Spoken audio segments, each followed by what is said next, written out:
Chanakya IAS academy में आप सभी का स्वागत है। आज हम बात करने वाले हैं समलैंगिक विवाह के बारे में, क्योंकि ये मामला सुप्रीम कोर्ट में पहुंच गया है और अभी हाल ही में इस पर काफ़ी चर्चा हो रही है। तो आइए देखते हैं इस पूरे मामले में हर पक्ष का क्या मत है। सबसे पहले देखते हैं कि ये न्यूज़ क्या है। सुप्रीम कोर्ट ने समलैंगिक विवाह को कानूनी मान्यता देने का मामला 13 मार्च को 5 जजों की संविधान पीठ को सौंप दिया है। इस पर अगली सुनवाई होनी है 18 अप्रैल को। केंद्र ने कोर्ट में कहा है कि ये भारत की पारंपरिक व्यवस्था के खिलाफ है, इसमें कानूनी अड़चनें हैं। तो साफ साफ पता चल रहा है कि केंद्र इसके पक्ष में नहीं है। आइए अब देखते हैं पूरा मामला क्या है। सुप्रीम कोर्ट समलैंगिक विवाह को मान्यता देने के लिए अदालत में दाखिल 15 अर्जियों की सुनवाई कर रहा है। इन याचिकाओं में अलग अलग तरह की मांग की गई है। कुछ याचिकाओं में समलैंगिक विवाह को धार्मिक कानूनों जैसे हिंदू मैरिज एक्ट के तहत मान्यता की मांग की गई है।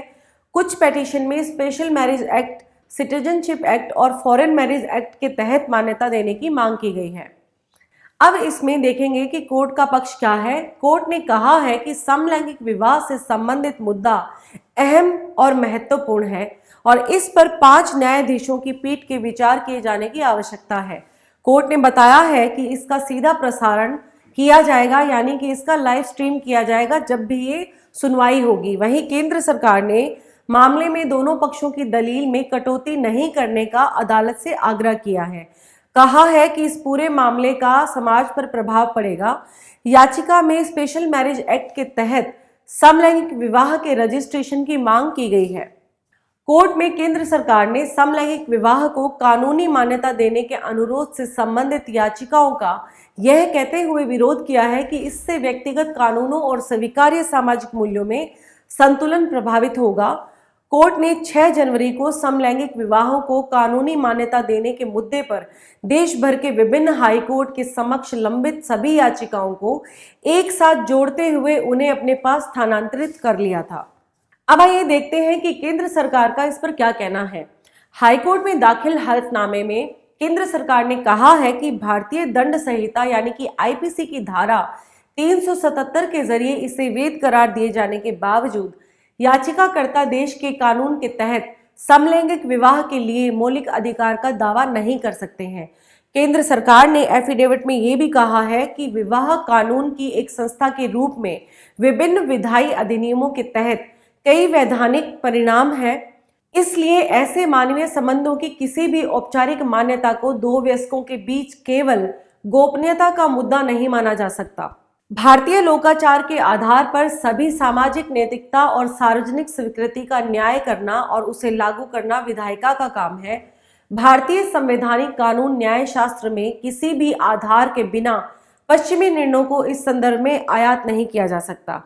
सुप्रीम कोर्ट में केंद्र सरकार ने समलैंगिक विवाह को कानूनी मान्यता देने के अनुरोध से संबंधित याचिकाओं का ये कहते हुए विरोध किया है कि इससे व्यक्तिगत कानूनों और स्वीकार्य सामाजिक मूल्यों में संतुलन प्रभावित होगा। वहीं दूसरी तरफ अगर बात करें LGBTQ+ कार्यकर्ताओं की, तो उनके अपने पक्ष हैं इस पूरे केस में। LGBTQ जिसमें लेस्बियन, गे, बायसेक्सुअल, ट्रांसजेंडर और Q+ कैटेगरी के लोग आते हैं, उनके कार्यकर्ताओं ने शीर्ष अदालत से समलैंगिक शादियों को मान्यता देने का आग्रह करते हुए एक खुला पत्र लिखा है।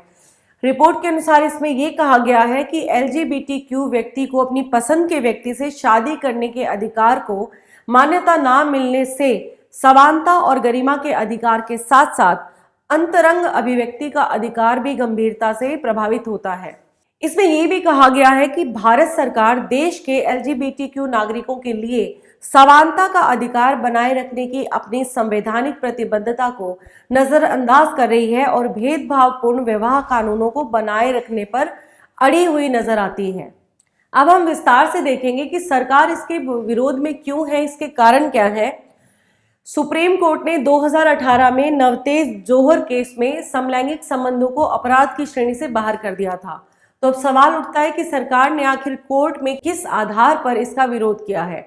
सरकार ने ये तर्क दिया है कि शादी महिला और पुरुष के बीच पारिवारिक रिश्तों का संबंध होता है, ये भविष्य का पारंपरिक रिश्ता होता है।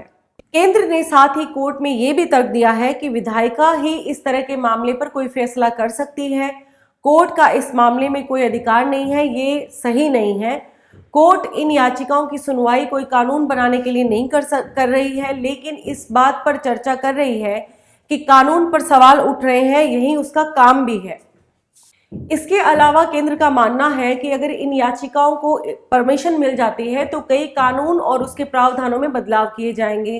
ज्यादातर बदलाव को बहुत ही साधारण प्रकृति के हैं, जैसे कि पति पत्नी शब्द को हटाकर उसकी जगह पर जेंडर न्यूट्रल शब्द स्पाउस लिखा जाएगा। और कुछ प्रस्ताव ऐसे हैं जहां सामाजिक असमानता के कारण जेंडर केंद्रित जो टर्म्स होते हैं उनका इस्तेमाल किया गया है, जैसे दहेज, घरेलू हिंसा, रहन सहन, व्यय आदि को ध्यान से देखना होगा। इसमें टाइम भी लगेगा।